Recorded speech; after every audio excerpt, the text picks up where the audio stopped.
Dans la première lecture, l'auteur de la sagesse montre comment l'homme peut s'élever vers la connaissance du Dieu créateur. Les réalités invisibles de Dieu, sa puissance, sa divinité, se découvrent à notre intelligence par ses œuvres. Nous l'avons aussi chanté dans le psaume, cette œuvre de Dieu. Les cieux racontent la gloire de Dieu.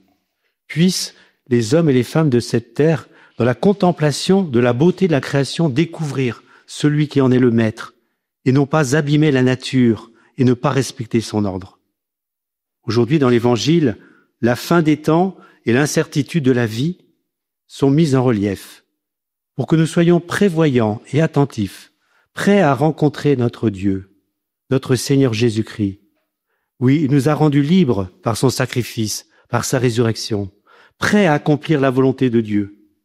Pour être vraiment ses disciples, frères et sœurs, nous devons veiller, ne pas ressembler aux gens qui mangeaient, buvaient, achetaient, vendaient, plantaient, construisaient. En méditant sur cet enseignement de Jésus, saint Augustin dit « Que dire donc ? Est-ce que périront tous ceux qui font cela ?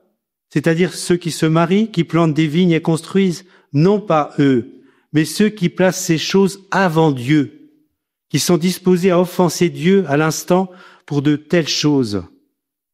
De fait, qui est-ce qui perd sa vie pour avoir voulu la conserver ? Sinon celui qui vit replié sur soi, oubliant complètement les autres. Jésus nous invite à nous donner généreusement, comme il l'a montré par sa vie et par sa mort.